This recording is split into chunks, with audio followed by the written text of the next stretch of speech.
पिता परमेश्वर, हम आपका हृदय से धन्यवाद करते हैं आपकी एक एक योजना के लिए, आपकी योजनाओं के क्रम के लिए भी आपका धन्यवाद करते हैं, क्योंकि प्रभु आपने हर चीज़ को एक सीक्वेंस में रखा है, एक क्रम में रखा है। इस सृष्टि पर आपने जो कुछ भी रचा है उन सब का एक क्रम है और क्रमवार तरीके से सृष्टि चलती है। पिता परमेश्वर, हम आपका धन्यवाद करते हैं आपके बनाए हुए क्रम के लिए, जो आपने सारी सृष्टि की सब जीवित चीज़ों के लिए बनाया। और चाहते पिता परमेश्वर, हमारा जीवन आपके इकलौते पुत्र प्रभु यीशु मसीह के द्वारा उस नए और जीवते मार्ग में प्रवेश करने के द्वारा उस क्रम में आ जाए कि हमारा जीवन अनंत जीवन की ओर बढ़े और हम सब लोग अनंत जीवन के वारिस बन सकें। आपके पुत्र पर विश्वास करने का प्रतिफल हमें प्राप्त हो और हम संयमित हो सकें और आपकी देह में पूरी तरीके से परफेक्टली जुड़कर उस देह का हिस्सा बने, ताकि आपकी महिमा प्रकट हो और सारी महिमा आपको मिले। इस प्रार्थना को आपके इकलौते पुत्र प्रभु यीशु मसीह के नाम से मांगते हैं, आमीन। Praise the Lord. परमेश्वर का धन्यवाद करते हैं उसके महान प्रेम के लिए, उस अनुग्रह के लिए जो हम सब लोगों पर वो बनाए रखता है। और ये इसलिए नहीं कि हम कुछ करते हैं तब वो हमारे जीवन में अनुग्रह होता है, वो अनुग्रह बनाए रखता है, इसीलिए हम कुछ कर सकते हैं।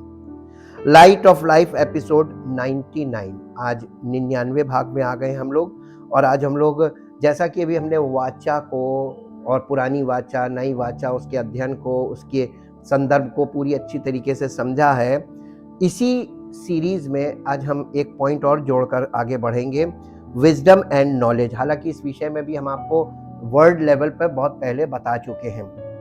विजडम एंड नॉलेज, हिंदी में अगर आप देखेंगे तो दोनों ज्ञान है। विजडम को भी ज्ञान बोलते हैं, नॉलेज को भी ज्ञान बोलते हैं, लेकिन इंग्लिश से इन दो शब्दों को अलग अलग चीजों, क्योंकि ये एक ही चीज नहीं है, ये दो अलग अलग चीजें हैं। Wisdom is different from knowledge and knowledge is different from wisdom.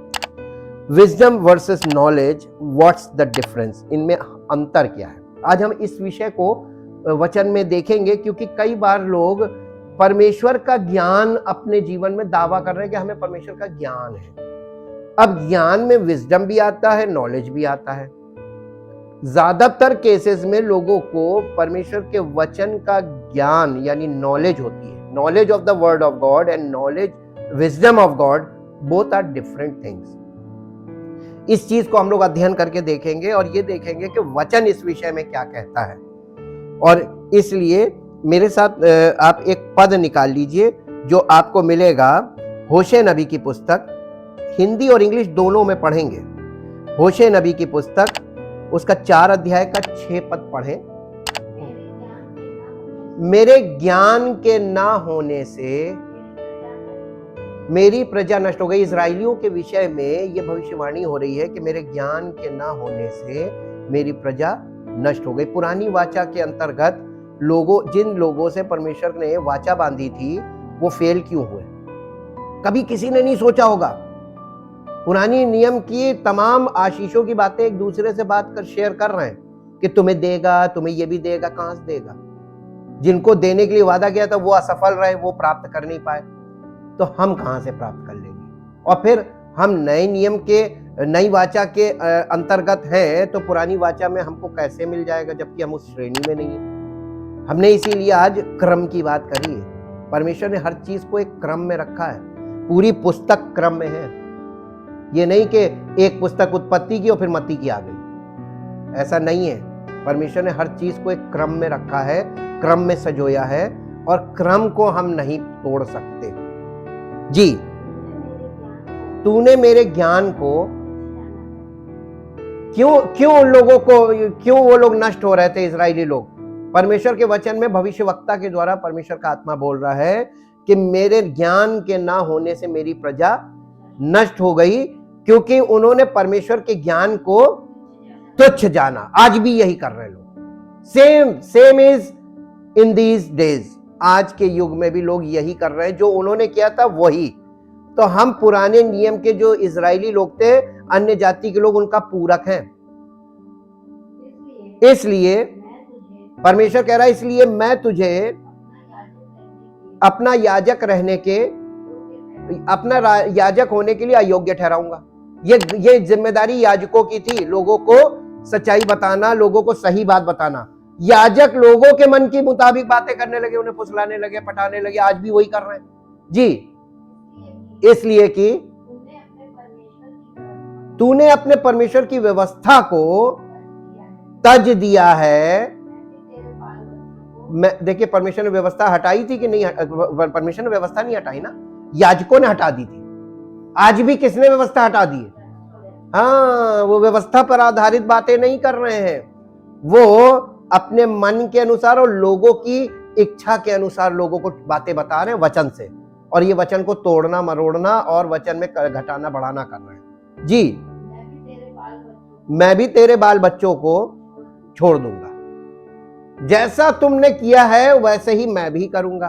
तुमने मेरे वचन को तुच्छ समझा, मेरी व्यवस्था को तुच्छ समझा, लोगों को सही शिक्षा नहीं दी, और लोगों में सच्चाई की जगह लोगों में तमाम गलत चीजें डेवलप हो गई, और सब अपना अपना विश्वास लेकर खड़े हो गए, अपनी अपनी क्रियाएं दिखाने लगे, और तमाम पंथ बन गए, तमाम संस्थाएं बन गई, तमाम डिनोमिनेशन बन गए, सब कुछ बन गया, लेकिन परमेश्वर का प्रेम कहीं नहीं दिखाई दे रहा। ये कौन सा ज्ञान फैल गया? इसको इंग्लिश में पढ़िए। My people are destroyed for, यहां नॉलेज है, इसका मतलब ये विजडम नहीं है, ये नॉलेज है। नॉलेज, ज्ञान, यानी मेरे वचन का सही जानकारी ना होना। नॉलेज का मतलब ये है राइट और रॉन्ग। राइट नॉलेज भी होती है, रॉन्ग नॉलेज भी होती है, और एक होती है डिस्टॉर्टेड नॉलेज, यानी थोड़ी सच्चाई और थोड़ा भ्रम मिक्स कर दीजिए तो आप हो जाएगी डिस्टॉर्टेड नॉलेज। वो भी ज्ञान है। आपके पास कौन सा ज्ञान है जी? Because you the priestly nation have rejected knowledge, I will also reject you, that you shall be no priest to me, seeing you have forgotten the law of your God,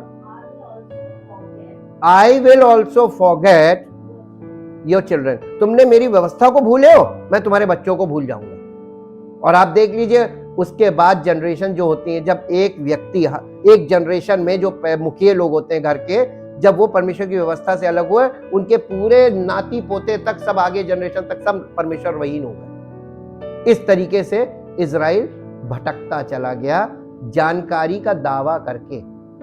आज क्या हो रहा है कलीसियाओं में? दावा तो जानकारी का कर रहे हैं ना, नॉलेज का। वो नॉलेज किसी काम की नहीं है। अब इसको इसी पुस्तक में, होशे की पुस्तक का 6 अध्याय का 6 पद पढ़िए, 6 और 7 पद पढ़ दीजिए। क्योंकि परमेश्वर कह रहा है, क्योंकि मैं बलिदान से नहीं, स्थिर प्रेम ही से। किस चीज से परमेश्वर प्रसन्न होता है? सैक्रिफाइस से। बलिदान चढ़ा रहे थे वो लोग, अब परमेश्वर को बलिदान नहीं चाहिए था, प्रेम चाहिए था। प्रेम आया नहीं, बलिदान चढ़ रहा है जी। और होम बलियों से अधिक, परमेश्वर होम बलि चढ़ाने से ज्यादा ये पसंद करता है,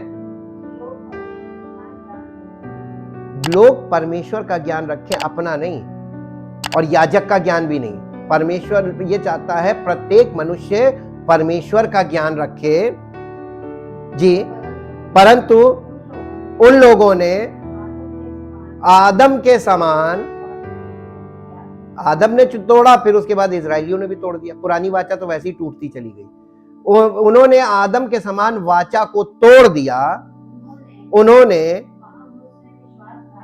वहां मुझसे विश्वासघात किया है। नहीं, बस देखिए, इसको इंग्लिश में पढ़ दीजिए।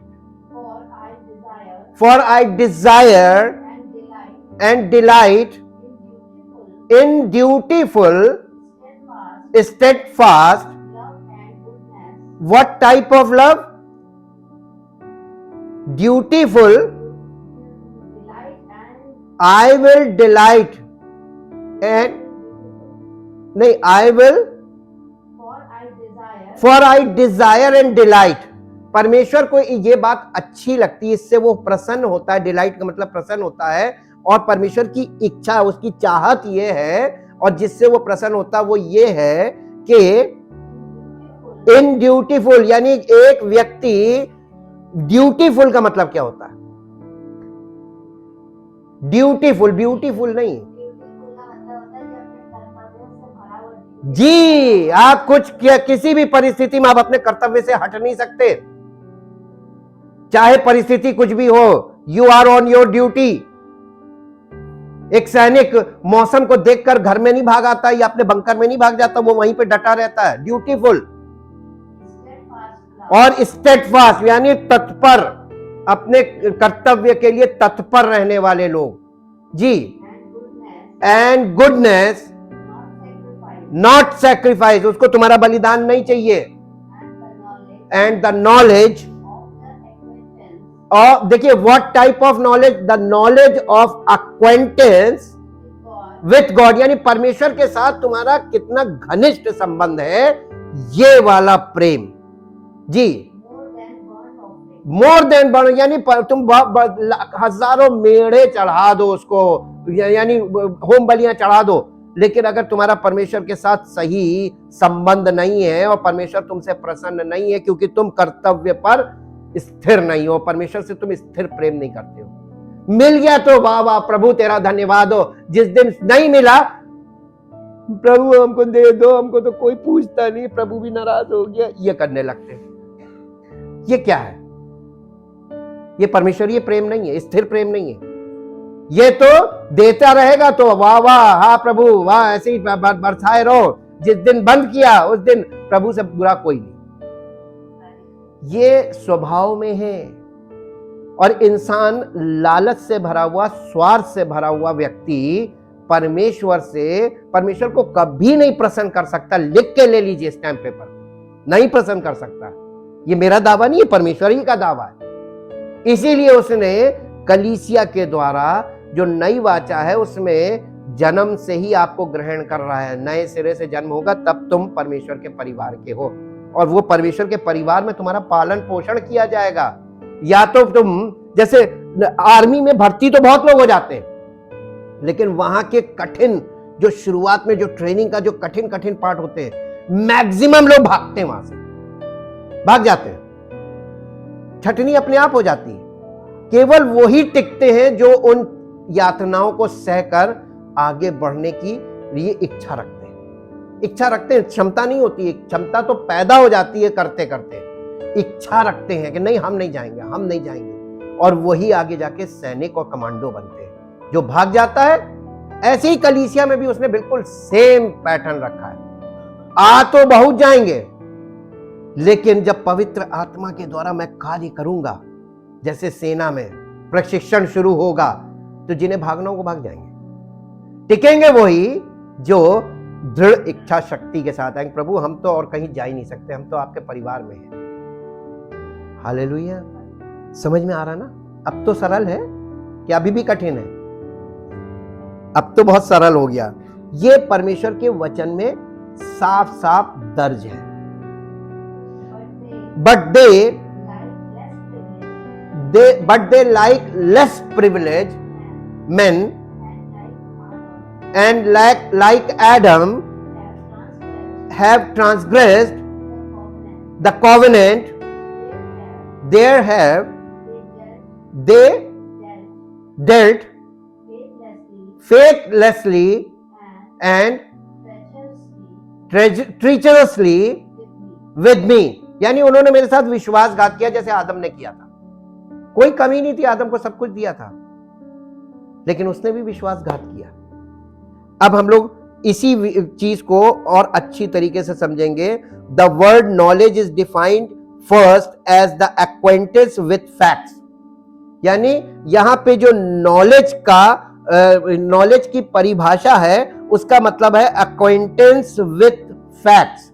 एक्वेंटेंस का मतलब पूरी तरीके से किसी चीज से परिचित होना, उसको समझ जाना और उसके बारे में पूरी जानकारी हासिल करके परिपक्व हो जाना, यानी परमेश्वर के वचन में जो फैक्ट्स दिए हुए हैं, तथ्य दिए हुए हैं, प्रमाणित है, और उनके साथ हमारा पूरी अच्छी तरीके से परिचित हो जाना, हमारा परिचय हो जाना कि वो फैक्ट्स हमारे लिए कोई नए नहीं है, वो हमारे पास हमारे परिचय में है।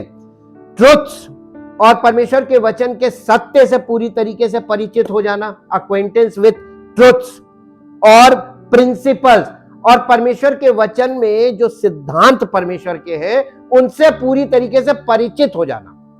आपको मालूम है, हर बच्चे को अपने माता पिता का स्वभाव अच्छी तरीके से मालूम होता है कि क्या चीज वो पसंद करते हैं और क्या चीज नहीं। बच्चा जब अनुमति लेता है किसी चीज की, उसको पहले से ये अनुभव होता है उसके मन में कि ये बात मान्य होगी कि नहीं होगी, हाँ के ना।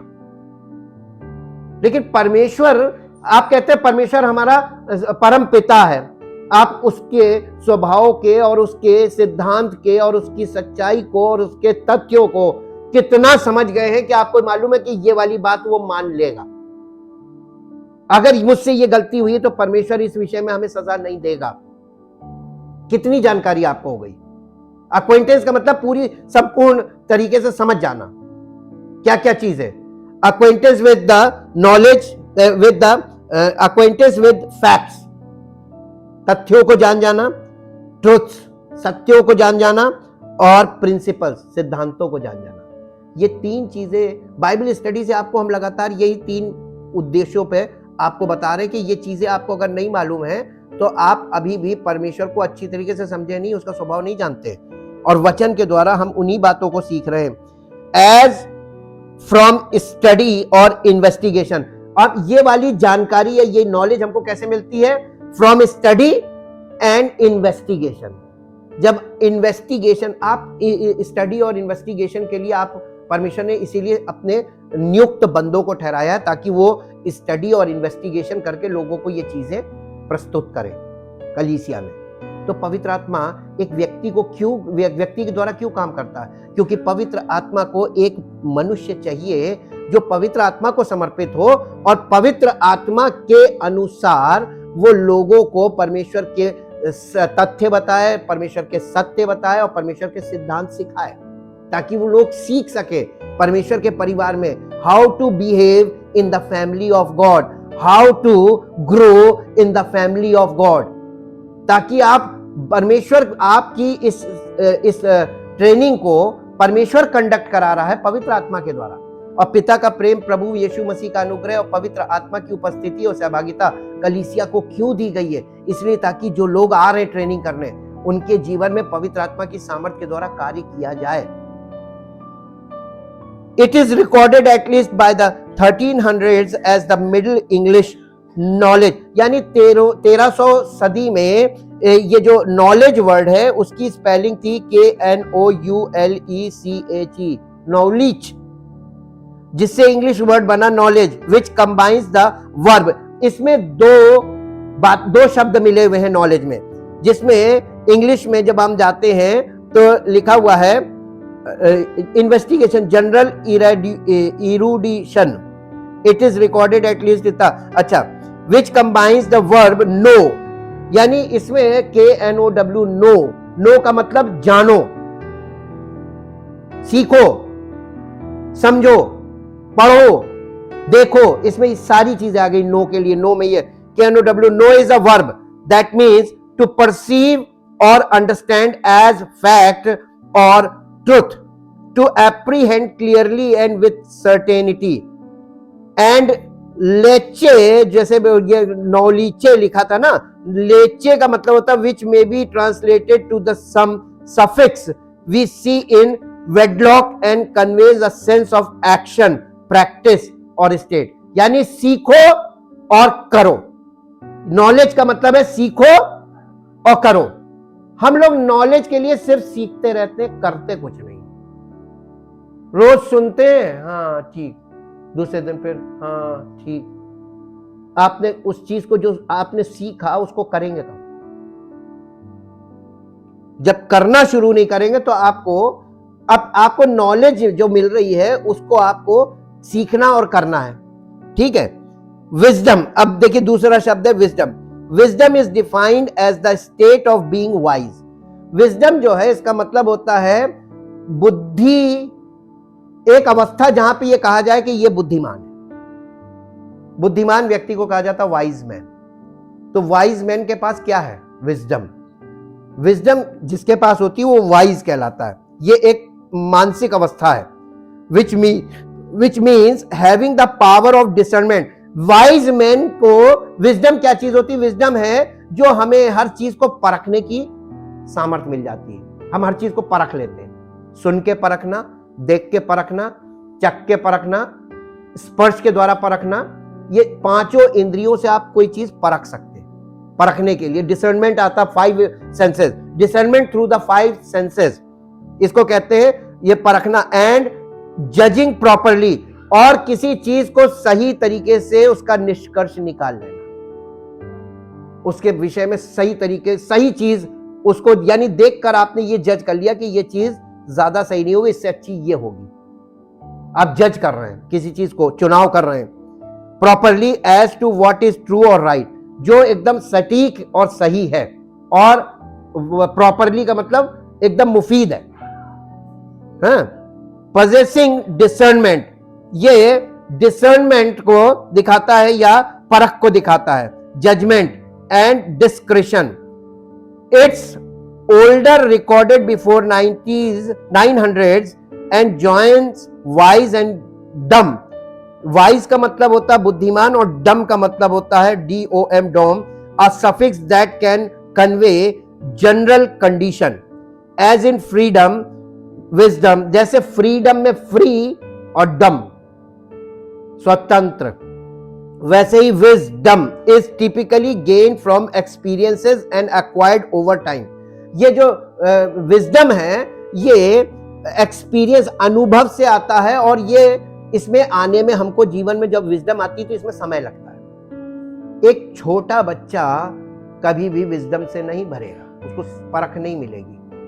परख इंसान को कब आती है? जीवन का एक बहुत महत्वपूर्ण भाग निकल जाता है, तब उसको एक्सपीरियंस मिलता है, और एक्सपीरियंस से उसको ये पता चलता है क्या चीज सटीक है और क्या चीज नहीं है।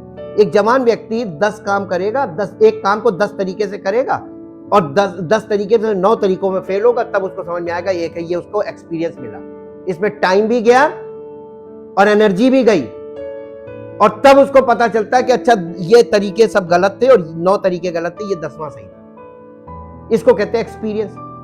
ठीक, आप जीवन भर किसी चीज को परखने में आधा जीवन अपना परखने में निकाल देंगे, तो फिर आप उस चीज का लाभ कैसे उठाएंगे? बताइए, कोई रास्ता बताइए। तो लोग मालूम क्या कर रहे हैं? हर चीज को परख रहे हैं। एडवर्टीजमेंट चल रहे हैं हर कंपनी के, हर चीज की अलग अलग कंपनियां, हर कंपनी अपनी चीज को बेस्ट दिखा रही है, और सेलिब्रिटीज हर कंपनी के अलग अलग ब्रांड एम्बेसडर्स बने हुए हैं, और वो हर चीज को बेस्ट दिखा रहे हैं। ये किसको फैसला करना कि कौन सी चीज कितनी सटीक है? जो इस्तेमाल करेंगे कंज्यूमर। लेकिन कंज्यूमर जो है वो कुछ लोग कुछ कंपनी की, कुछ लोग कुछ कंपनी के, अलग अलग कंपनी की, थोड़ा सा फर्क होता है, उसका इंफ्रास्ट्रक्चर सेम होता है।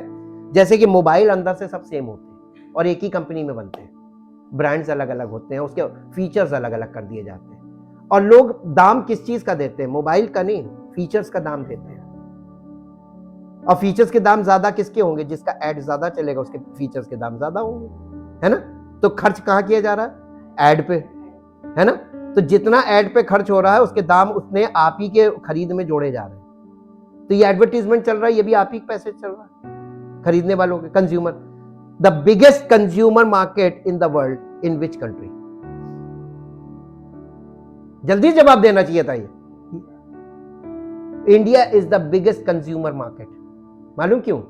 यहाँ के लोग भावुकता में चीजें खरीदते हैं, बस उनको रिप्रेजेंटेशन अच्छा, प्रेजेंटेशन अच्छा कर दो, बस वो बहुत ढेर लोग, करोड़ों हैं बहुत, और ये सबसे बड़ा आबादी वाला देश है, तो यहाँ पे पट पट पट पट, क्योंकि लोगों को खरीद कर इस्तेमाल करके अनुभव करने की आदत है, जबकि जो वाइज लोग होते हैं वो परखी हुई चीजें ही लेते हैं, इसलिए वो ज्यादा चीजों पे गिरते नहीं। कुछ तो विजडम आई जाएगी। हाँ, यहां तो कचरा भी बिक जाएगा, बस उसको सजा के भेज दो। Wisdom is defined as the state of being wise which mean, अच्छा ये तो हो गया। अब देखिए, knowledge always come first, wisdom नहीं पहले आएगी। बच्चे को जब वो पैदा होता है, फिर 2.5-3 साल के बाद उसकी पढ़ाई क्यों शुरू करते हैं? नॉलेज कम फर्स्ट है ना, तो उसको जानकारी तो मिले पहले। अभी तो काका गागा नहीं मालूम है, ABCD नहीं मालूम है, तो पढ़ भी नहीं सकता कुछ। तो जानकारी यानी नॉलेज से ही जीवन की शुरुआत होती है। आपके मसीही जीवन की शुरुआत काहे से होनी चाहिए? वचन के अध्ययन से। कितने लोग वचन के अध्ययन में बिलीव करते हैं आजकल के युग में? सब बाइबल की भाषा पढ़ने में विश्वास करते हैं, लेकिन जानकारी, सटीक जानकारी हासिल करने में बिलीव नहीं करते। नॉलेज के लिए घर में आप चाहे टीचर हो, आप अपने बच्चे को ABCD घर में बोलना सिखा सकते हैं, लिखना सिखा सकते हैं, लेकिन आपको उसको स्कूल भेजना ही पड़ेगा। जब तक किसी स्कूल की मान्यता प्राप्त स्कूल की सर्टिफिकेट नहीं होगा, तो आपका बच्चे का एडमिशन कहीं नहीं होगा। पढ़ा लो घर में। ऐसे ही मसीही लोग यानी परमेश्वर की पवित्र आत्मा के द्वारा जो बातों की जानकारी हासिल करनी है, उसको ना लेके कहीं पर भी जाकर कुछ भी सीख लो, कुछ भी रट लो, कुछ भी बोल लो, हो गया मसीही जीवन। सामाजिक जीवन जैसे आपका बिगड़ेगा ना, प्रॉपर एजुकेशन नहीं होगी, वैसे ही आपका मसीही जीवन भी बिगड़ेगा प्रॉपर एजुकेशन ना होने से। बच्चे को सबसे पहले किस चीज की जरूरत होती है जीवन में, जो उसके साथ वो उसकी फिजिकल लाइफ में जोड़ दिया जाता है, उसके मानसिक विकास के लिए, उसके बौद्धिक विकास के लिए, दैट इज एजुकेशन। क्यों पढ़ाया जाता बच्चों को? बौद्धिक विकास हो, ताकि बौद्धिक का मतलब बुद्धि, बुद्धि का मतलब विजडम। विजडम बिलोंग टू हमारे इंटेलेक्चुअल पार्ट से, intellect. Knowledge always comes first, wisdom is built upon knowledge. जो विजडम है ना, आपकी बुद्धिमत्ता आपके एजुकेशन पर या नॉलेज पर टिकती है। आपको परमेश्वर के वचन की कितनी अच्छी और सटीक नॉलेज है कि आपके पास परमेश्वर की बुद्धिमत्ता है? बताइए। मेरे साथ एक पद निकाल लीजिए जो आपको मिलेगा, रोमियो की पत्री उसका 10 अध्याय, रोमियो की पत्री उसका 10 अध्याय और उसका पहले पद से पढ़िए, 1 2 3 4 पद, पहले पद से 4। हे भाइयों, मेरे मन की अभिलाषा, और उनके लिए, किन के लिए? हाँ, ये पौलुस लिख रहा है। पौलुस यहूदी था, कट्टर यहूदी था, फरीसी पंथ का था। कहने लगा, फिर से पढ़िए, हे भाइयों, मेरे मन की अभिलाषा, और उनके लिए, किनके लिए? यहूदियों के लिए परमेश्वर से मेरी प्रार्थना है। अरे बाप रे बाप, आजकल के मसीही लोग सोचते हैं कि यहूदियों को उद्धार मिल गया था, लेकिन पौलुस उनके लिए प्रार्थना कर रहा है, प्रभु मैं उनके लिए विनती करता हूं कि वो उद्धार पाए। इसका मतलब नहीं मिला था, है ना? तो पुरानी वाचा फेल क्यों हुई थी? क्योंकि यहूदी लोग उद्धार नहीं मिला, तभी तो नई वाचा आई। अब आप कौन सी वाचा में परमेश्वर से आशीष मांग रहे हैं? पुरानी में? पुराने नियम के पदों को दूसरों के सामने रख के आप कह रहे हैं कि प्रभु तुम्हें आशीष देगा, तो आप कितने सही हैं? आपकी एजुकेशन कितनी सही है परमेश्वर को लेकर? जानकारी कितनी सही है? Are you updated with the word of God, with from the Holy Spirit, according to the Holy Spirit, or are you updated with the word of God according to yourself? आपको मालूम है बाइबल में लिखा है, कहीं से भी कुछ भी रेफरेंस दे दो और बाइबल का प्रचार कर लो, ये संभव है? आप यीशु मसीह के विषय में लोगों को उद्धार का समाचार दे रहे हैं, तो सुसमाचार सुनाओ। आप उनको लालच क्यों दे रहे हो कि तुम्हें आशीष मिलेगी? संसार में क्या चल रहा है कलीसियाओं में?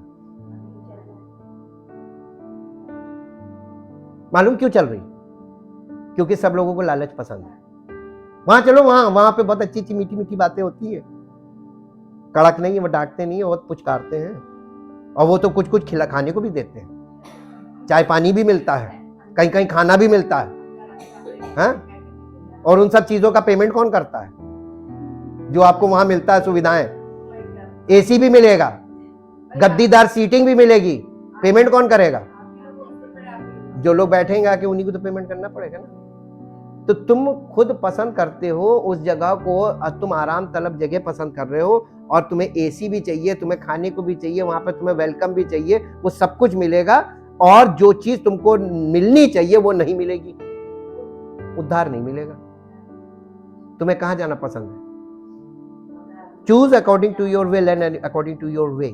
परमेश्वर ने इसीलिए सबको सबके मन पे छोड़ दिया जी, क्योंकि पौलुस कह रहा मैं उनकी, अब उसकी गवाही सुनेंगे, यहूदियों की गवाही सुनेंगे, कहीं वैसा वाला इन लोगों के, यानी जो उसमें से निकला होगा वही बता पाएगा उनकी भी गवाही। पौलुस कह रहा मैं उनकी गवाही देता हूं कि उनको, किनको? यहूदियों को परमेश्वर के लिए धुन रहती है, धुन है, और एक चीज है, एक चीज नहीं है। धुन तो है, हमारे हिंदुस्तान में लोगों को धुन बहुत है, लेकिन क्या चीज नहीं है? विजडम नहीं है। यहां नॉलेज नहीं आएगा, यहां विजडम। धुन तो यहूदियों को भी थी, लेकिन बुद्धिमानी नहीं थी।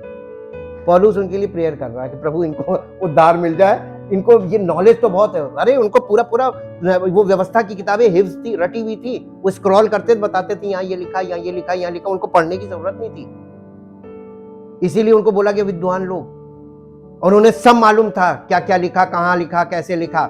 नॉलेज बहुत थी, लेकिन क्या नहीं थी? बुद्धि नहीं थी, है ना? चलता कोई नहीं था, दूसरों को बताते थे। हाँ आगे, क्योंकि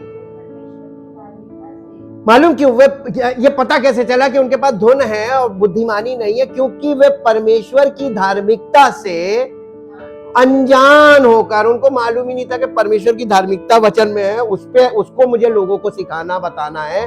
वो लोगों को सिखा तो रहे थे, लेकिन मालूम क्या सिखा रहे थे? अभी आगे पढ़िए, देखिए क्या लिखा। अपनी धार्मिकता की स्थापना कर रहे थे कि ये हमारी संस्था है, इसमें हम ये चीजों पर विश्वास करते हैं, व्हाट वी बिलीव, और हम इन्हीं चीजों पर प्रचार करते हैं, और इसी से तुम्हें उद्धार मिलेगा। अपनी धार्मिकता की स्थापना, अपनी धार्मिकता स्थापित करने का यत्न करके परमेश्वर की धार्मिकता के, यही तो प्रॉब्लम थी। आज भी यही है, सेम जो उनमें हुआ वही इनमें हो रहा है। क्यों? क्योंकि उनमें झूठे भविष्यवक्ता थे, इनमें झूठे प्रचारक हैं, बस इतना फर्क है। उधर भी वचन से झूठ बताया जा रहा था, इधर भी तो वो परमेश्वर की धार्मिकता उन्हें भी नहीं पता चली जैसे इन्हें नहीं पता है। सब लोग कहते प्रार्थना करो, और वो क्या नाम है, कलीसिया में जाओ, प्रार्थना करो, दशमांश दो, यही सब तो करते थे वो। यीशु मसीह ने सारे रिलीजियस लीडर्स को, जो यहूदियों के थे, उन्हें खूब भयानक तरीके से मत्ती 23 में झिड़का है, और उनसे कहा है, हे अंधे अगुओ, तुम पर हाय। ये थी उनकी धार्मिकता। वो अपनी धार्मिकता स्थापित करने के लिए परमेश्वर की धार्मिकता का प्रचार ही नहीं करते थे, ना उस पर चलते थे, ना खुद प्राप्त की थी, ना किसी को प्राप्त करने देते थे। वो अपनी धार्मिकता, अपना डिनोमिनेशन बनाने में बिलीव करते थे, और उसके लिए वो बड़ी यात्राएं करते थे, मिशनरी जर्नीज। ये एक पद निकाल के पढ़ दीजिए जो आपको मिलेगा, मत्ती रचित सुसमाचार उसका 23 अध्याय का 15 पद पढ़िए, हिंदी में भी इंग्लिश में भी। अभी आपको पता चल जाएगा कि क्या चल रहा है। यीशु मसीह ने बोला था, हे कपटी शास्त्रियों और फरीसियों, तुम पर हाय, तुम एक जन को काहे में? परमेश्वर के राज्य की बात नहीं की। लोग क्या कर रहे हैं? तो शिकार कौन हो रहा है? तो भैया जैसी प्रजा वैसा राजा। चुनाव कौन कर रहा है? वहां जाने का चुनाव कौन कर रहा है? उनकी बातों को वेलकम कौन कर रहा है? जब पब्लिक है गलत। जब तक गलत पब्लिक रहेगी, गलत लोग फलेंगे फूलेंगे। पब्लिक सही हो जाएगी तो लोग, वो जो एडमिनिस्ट्रेशन, वो ऑटोमेटिकली सही हो जाएगी। जी, तुम एक जन को अपने मत में लाने के लिए सारे जल बड़ा लंबी लंबी बहुत बहुत दूर दूर तक जाते मीटिंग करने, जाते कि नहीं जाते? जल और थल और हवा में भी जाते हैं, एरोप्लेन से भी जाते हैं। बहुत लंबा जाना होगा जहां पर जल और थल से नहीं जा सकते तो वहां पे एरोप्लेन से जाते हैं। मिशनरी जर्नीज करते हो, और जब वो तुम्हारे मत में आ जाता है एक व्यक्ति, हाँ, क्या बनाते हो? रिपोर्ट सामने है, जो तुम कर रहे हो उससे डबल गलत वो दूसरा करता है जो जिसको तुम लेके आते हो। यही हो रहा है ना? यीशु मसीह ने इस पे बोला था। इसको इंग्लिश में पढ़ दीजिए। वो टू यू, वो का मतलब श्रापित हो तुम। Woe to you scribes and Pharisees, pretenders, hypocrites, for you travel over sea and land to make a single proselyte। proselyte जो है, इसका मतलब होता है जो अपने धर्म से दूसरे के धर्म में आ जाता है। धर्म परिवर्तन एक्चुअली इसको बोलते हैं। जो लोग धर्म परिवर्तन करते हैं वो प्रोजलाइट कहलाते हैं। और यीशु मसीह ने इस विषय में उस जमाने में बोल दिया था, क्योंकि उसे मालूम था आने वाले समय में ये बहुत ज्यादा होगा, और हो रहा है। मालूम है, जीवन किसी का नहीं बदलता, दिल किसी का नहीं बदलता, स्वभाव किसी का नहीं बदलता, नई सृष्टि कोई नहीं बन रहा है, लेकिन सब धर्म परिवर्तन हो रहा है। हाँ के ना? आपका जीवन, चाल, चरित्र और चेहरा सब चीजें बयान कर रहा है। और ये कोई व्यक्ति ऐसा आज अनपढ़ नहीं है जो इन बातों को ना समझे। ये ज्ञान का युग है और ये सब चीजें पहचानने वाला युग है। तो जो हो गलत हो रहा है, गलत के लिए गलत बोलना है। हम, परमेश्वर हमारे साथ तभी होगा जब हम गलत को गलत बोलेंगे। गलत को सही नहीं बोल सकते। हम भावनाओं को से नहीं जुड़ते, हम सत्य से जुड़ते हैं। जी, and when he becomes a proselyte, जब वो उनके मत में आ जाता है तब वो क्या बनता है? You make him doubly as much as a, क्या बनाते हो तुम? नरक के बच्चे बना रहे हो। As you are, जैसे तुम नरक के बच्चे हो ना। और यीशु मसीह ने यहूदियों से क्या बोला था? तुम अपने पिता शैतान से हो और उसकी लालसाओं को पूरा कर रहे हो, क्योंकि यहूदी करते थे, है ना? और उनसे कहा था कि तुम, और इसीलिए उसने जंगली दाने और गेहूं के दाने का दृष्टांत रखा, परमेश्वर की संतान और दुष्ट की संतान। ये दुष्ट की संतान, जैसे परमेश्वर की संतान कलीसिया में तैयार हो रही है, सच्ची कलीसिया में, मसीह की कलीसिया में परमेश्वर के बच्चों को प्रिपेयर किया जा रहा, उनका पालन पोषण किया जा रहा आत्मिक। तो जो झूठी कलीसिया, उसमें किसका पालन पोषण हो रहा है? दुष्ट के बच्चे, चिल्ड्रन ऑफ सेटन्स, शैतान के बच्चों का पालन पोषण हो रहा है। और दो मंडलियां बता दी गई, वो सब चीजें उसने दूध का दूध और पानी का पानी वचन के अंदर रखा है। सच्ची शिक्षा क्यों नहीं है? सच्ची शिक्षा का मतलब ये सब बातें खोल के बताना। कोई नहीं बताएगा, कोई नहीं बताएगा, कोई ये नहीं कहेगा कि मैं गलत हूं, मुझे जांचो। केवल यीशु मसीह कहता तो मुझे परख के देख लो। परमेश्वर ही कह सकता है कि मुझे परख के देखो, और कोई कभी नहीं कहेगा मुझे परख के देखो। एक जगह चलिए आपको दिखाते हैं। विजडम और नॉलेज पे हम लोग देख रहे हैं डिफरेंस। बुद्धि अपने कार्यों से प्रमाणित होती है, यीशु मसीह कहता है।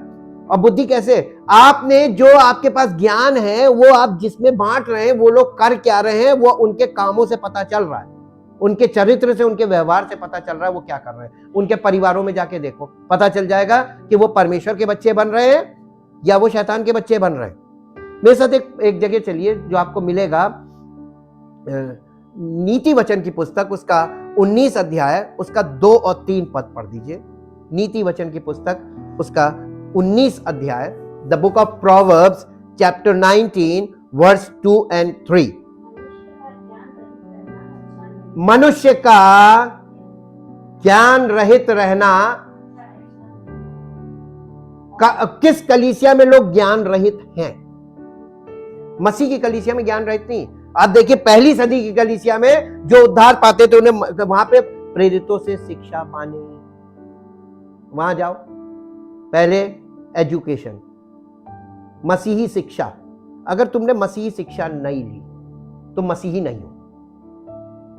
मसीही शिक्षा प्रॉपर वे में, जैसे प्री नर्सरी टू ग्रेजुएशन हम शिक्षा लेते प्रोग्रेशन में, वैसे ही मसीही शिक्षा भी प्रोग्रेशन में होनी चाहिए जी। देखिए मनुष्य का ज्ञान रहित रहना अच्छा नहीं, परमेश्वर नहीं पसंद करता ज्ञान रहित मनुष्य को। और जो उतावली से, यानी जो जल्दीबाजी में हबड़ तबड़ करके दौड़ता है मैं इससे आगे निकल जाऊं, वो चूक जाता है। तो जो लोग शॉर्टकट पकड़ते हैं कलीसिया में लीडरशिप में आने के लिए, शॉर्ट टर्म कोर्स करके शॉर्ट टर्म फट से आप स्टेज पे आ जाए, वो चूक जाएगा। गिर चरित्र और व्यवहार में तो वो लगातार गिर रहे होते हैं, और परमेश्वर की दृष्टि में वो कुछ नहीं होते, लेकिन वो प्रोजेक्ट बहुत कुछ कर रहे होते हैं जी। अब इसका तीसरा पद पढ़िए। मूर्खता के कारण, और उनका मार्ग जब टेढ़ा होता है ना, उनकी मूर्खता के कारण होता है। मूर्खता के कारण मनुष्य का मार्ग टेढ़ा होता है और वो मन ही मन, फिर वो उसका कहता है नहीं यार बेकार है, कुछ दिनों बाद वो चिढ़ जाएगा। यही तो हो रहा है, लोग ठोकर खा रहे हैं। इंग्लिश में पढ़ दीजिए। Thank you Jesus. ज्ञान से बुद्धि का विकास होता है। Wisdom is the development of our mind और हमारा इंटेलेक्ट थ्रू नॉलेज जी। Desire without knowledge is not good. आपके अंदर धुन है, मैं ये कर दूंगा, मैं वो कर दूंगा, मैं वो कर दूंगा, मुझे एक बार स्टेज पे खड़ा कर दो, मैं तो एकदम तोड़ के रख दूंगा। डिजायर, इसी को धुन बोलते हैं, पैशन। लेकिन without knowledge is not good, अच्छी नहीं है, वो विनाश का कारण होगी। और इसीलिए मेरी प्रजा के लोगों का विनाश क्यों हो रहा है? यहूदियों में डिजायर तो बहुत थी, धुन बहुत थी, लेकिन नॉलेज सही नहीं थी, प्रॉपर नॉलेज नहीं थी, विजडम नहीं था, इसलिए सब गोड़ के रख दिया, अपनी पूरी जाति को गोड़ के रख दिया। जिन्हें परमेश्वर की संतान के रूप में प्रकट होना था, वो शैतान की संतान के रूप में प्रकट होने लगे। परमेश्वर ने तुरंत आके वाचा चेंज कर दी। ये क्या हो रहा है? क्या अभी भी परमेश्वर शांत बैठा होगा, या जो गलत हो रहा है उसके खिलाफ वो खौल रहा होगा? इसीलिए परमेश्वर का क्रोध प्रकट होना शुरू हो गया है, प्रकृति में प्रकट हो रहा है, क्योंकि मनुष्य जाति बिगड़ गई है। वो लिखा है ना उत्पत्ति में, नूह के दिनों में मनुष्य जाति जब बिगड़ गई थी तो परमेश्वर खौल रहा था, मैं बर्दाश्त नहीं कर रहा हूं। इतना भयानक परमेश्वर का क्रोध है, लेकिन वो हम पर दया कर रहा है, अनुग्रह कर रहा है, क्योंकि उसने अपने पुत्र को हमारे लिए बलिदान किया है। गलत बंदे के साथ गलत ना हो, परमेश्वर ये चाहता है। And to be over hasty is to sin and miss the mark. जो जल्दबाजी करता है और जल्दी से सबसे आगे भागना मांगता है और अपने आप को हीरो बनना मांगता है, वो चूक जाता है और परमेश्वर के विरोध में बोलने लगता है। The foolishness of man subverts his way, ruins his affair, then his heart is resentful and frets against the Lord. परमेश्वर के विरोध में उसका हृदय हो जाता है। अरे ये हम कहते होता नहीं, अरे परमेश्वर कुछ नहीं, अरे कुछ नहीं। ये आपकी गलती है, आप किसी के पानी पे चढ़ाने से, चने के झाड़ पे लोग चढ़ा के आपको खड़ा कर देंगे, आप खड़े हो जाएंगे और फिर आप उसको सोचेंगे हम क्या, अब मेरे जैसा कोई नहीं। धुन, प्रचारकों में धुन बहुत मिलेगी आपको, लेकिन उनकी जानकारी जरूर चेक कीजिएगा कितनी है, कितना वो चल रहे हैं, कितना वो चले हैं, कहां पहुंचे हैं। दूर बैठे व्यक्ति को सुन लेने से आप केवल उसके मुंह से निकली बातों को सुन रहे हैं, लेकिन आप उसके जीवन को नहीं देख रहे हैं कि वो कितना सफल है अपने जीवन में, वो कितना जीवन, ये बातें जो बोल रहा है इस पे कितना चलता है।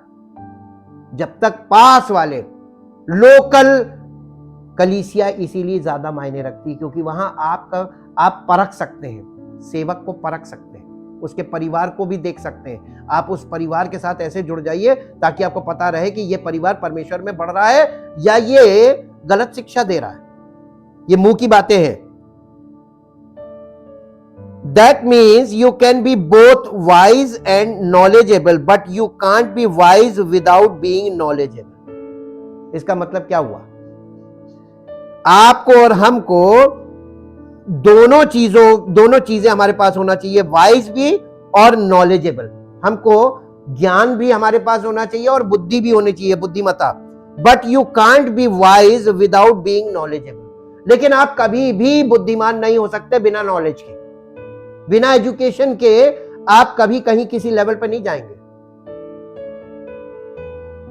And just because you are knowledgeable doesn't mean you are wise.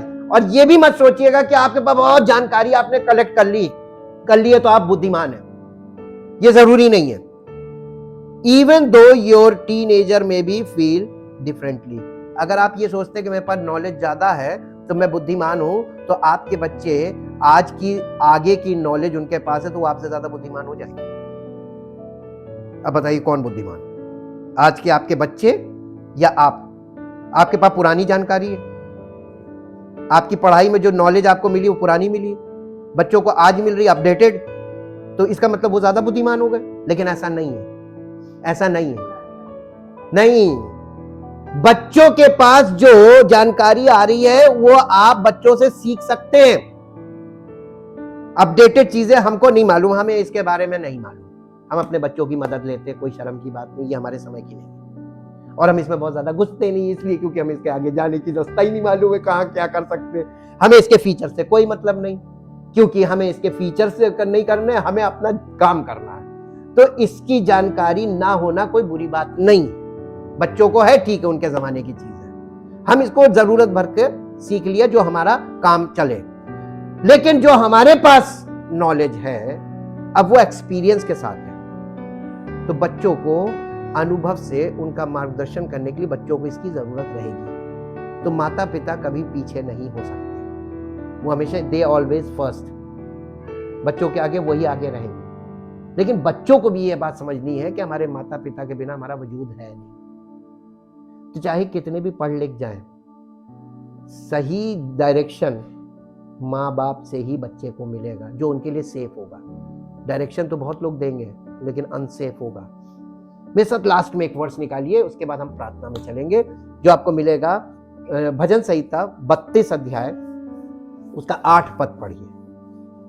भजन संहिता 32 अध्याय का 8 पद। एक मिनट में देख लो, 32 है। हाँ, मैं तुझे क्या दूंगा? नॉलेज नहीं, यानी परमेश्वर अनुभव रखता है हमारे पूर्वजों से भी ज्यादा। ठीक, अगर हमारे पास माता पिता नहीं है, इस बात के लिए मैं परमेश्वर का धन्यवाद करता हूं कि हर मनुष्य अपने समय पर जो जन्म लेता है इस पृथ्वी पर, वो अपने समय पे उसकी शारीरिक मृत्यु होती है, वो जाता है। लेकिन मैं परमेश्वर का धन्यवाद करता हूं कि मेरे पास ऐसा परमेश्वर है जो सृष्टि से लेके आज तक का अनुभव रखता है ना? और वही ये कह सकता है कि मैं तुम्हें बुद्धि दूंगा। अब बुद्धि का मतलब ये नहीं कि आपको बुद्धि दे दी बस अब हम चल लेंगे। बुद्धि का मतलब अनुभव है। परमेश्वर आपको एक दिन में अनुभव नहीं दे सकता है? नहीं, जैसी जरूरत होगी वैसा अनुभव होगा, जहां फंसोगे, है ना? अब आप साइकिल से गिर पड़े तो आप कहेंगे कि प्रभु हवाई जहाज से तो गिरे नहीं ना, नहीं तो पैराशूट खुल जाता, वहां बुद्धि की जरूरत नहीं थी, साइकिल से गिरो उठ के खड़े हो जाओ, अब उसमें क्या बुद्धिमानी की जरूरत है? लेकिन तुम कोई डिसीजन लेने जा रहे हो, उसके लिए तुमको एक सीरियस डिसीजंस, मेजर डिसीजंस होते हैं जो बड़े लोग करते हैं, उसमें सलाह मशवरा भी किया जाता है, कभी कभी नहीं समझ में आता है, क्योंकि दो इंपॉर्टेंट चीजें जब सामने आ जाती हैं तो ये डिसाइड करना मुश्किल होता है कि ये करें कि ये करें या दोनों को करें। यहां पे आदमी फंसता है। तब बुद्धि कौन देगा? I will give you wisdom, promise है ये, है? मैं तुझे बुद्धि दूंगा, लेकिन वो बुद्धि देगा किसको? उसको जो उसके मार्ग में चलने को तैयार होगा। Jesus said, I am the way, the truth and the life. अगर आप कलीसिया में आए हैं तो आप उसके मार्ग में, यानी यीशु मसीह मार्ग है, आप उसके पास आए हैं तो उसके अकॉर्डिंग चलोगे तो बुद्धि भी मिलेगी, और जिस मार्ग में तुम्हें चलना होगा, तुम्हें बुद्धि खाली नहीं दूंगा, आगे आगे मैं चलूंगा, तुम मेरे पीछे फॉलो मी। तो बुद्धि का ही दी प्रभु, बुद्धि ये दी कि तुम गलत व्यक्ति को फॉलो ना करना, तुमको फॉलो भी करना है। तो यीशु मसीह के नाम पे आज लोग गलत फॉलोइंग में चले गए, झूठे प्रचारकों को फॉलो कर रहे हो in the name of Jesus Christ. उसने कहा ना, बाइबल स्टडी करो ताकि तुम्हें ये पता चले कि अगर मसीह के सेवक हैं तो विरोधी भी है, झूठे सेवक, जिसे बाइबल बता रही है। सच्ची कलीसिया है तो झूठी कलीसिया भी है, सच्ची शिक्षा है तो झूठी शिक्षा भी है। तो सब चीजें आपको वचन से ही मिलेंगी। स्टडी जरूरी है कि नहीं, एजुकेशन जरूरी है कि नहीं है, क्रिश्चियन लाइफ के लिए क्रिश्चियन एजुकेशन जरूरी है कि नहीं है, मसीही जीवन बिना मसीही शिक्षा के इम्पॉसिबल। मसीही शिक्षा कहीं नहीं है, प्री नर्सरी से ग्रेजुएशन तक की चाहिए, फुली मैच्योर। मैं तुम्हें बुद्धि दूंगा, जिस मार्ग में तुम्हें चलना उसमें तुम्हारी अगुवाई करूंगा, और मेरे साथ साथ चलोगे तो मैं तुम पर कृपा दृष्टि रखूंगा, गलत करोगे तो पीट भी दूंगा, और समय समय पर तुम्हें काउंसल करूंगा, सलाह दिया करूंगा। ये कंडीशन है, लेकिन उसके साथ चलने पे है। गलत व्यक्ति को फॉलो करेंगे तो परमेश्वर और मारेगा, जाते गलत जगह हो। अपना परिवार पहचानना आना चाहिए ना, आप किस परिवार के हैं। आपके परिवार में जो चीजें नहीं हो रही, अगर आप दूसरे परिवार में जाते वहां देखते तो बच्चा बताता, मम्मी वहां तो ऐसे हो रहे थे, वो तो ऐसे बोल रहे थे, वो तो ऐसे लड़ रहे थे, आपको कैसा लगेगा? अच्छा बेटा, हम लोग क्या नहीं होता। सच्ची कलीसिया झूठी कलीसिया में यही अंतर है, वहां जो हो रहा है वो यहां नहीं होगा, जो यहां हो रहा है वो वहां नहीं होगा। इसको आपको डिसर्न करना है, समझना है, सीखना है, और इसी को फॉलो करना है। Thank you Jesus. परमपिता परमेश्वर, हम आपका हृदय से धन्यवाद करते हैं। आपने अपने वचन को हमें इसलिए दिया है ताकि पवित्र आत्मा इस वचन के द्वारा हमें आपका बच्चा बनाए, और आपके विषय में सच्चाई बताए, और आपके वचन के द्वारा हमें ये बात पता चले कि हमारा परमेश्वर क्या क्या चीजें नहीं पसंद करता है, किस तरीके का जीवन नहीं पसंद करता है, किस तरीके के विचारों से वो को नहीं पसंद करता है, और वो क्या चाहता है कि हमारे विचार परमेश्वर के विचार हो, हमारी इच्छा परमेश्वर की इच्छा के अनुसार हो, और हमारी पसंद परमेश्वर की पसंद के अनुसार हो। हाँ प्रभु, जब तक हम आपके परिवार में जन्म नहीं लेते और आपके परिवार में पवित्र आत्मा और पवित्र वचनों के द्वारा हमारा पालन पोषण नहीं होता, तब तक हम सच्चे मसीही विश्वासी नहीं कहला सकते। हम आपका धन्यवाद करते हैं, आपकी वचन की जो पवित्र आत्मा के द्वारा हमें प्राप्त हो रहा है इसके लिए, और धन्यवाद करते हैं आपके महान प्रेम और उस अनुग्रह के लिए जो हम पर बना रहता है। आपकी महान सामर्थ हमारे जीवन में कार्य कर रही है। हम धन्यवाद करते हैं। इस प्रार्थना को आपके इकलौते पुत्र प्रभु यीशु मसीह के नाम से मांगते हैं, आमीन। Praise the Lord.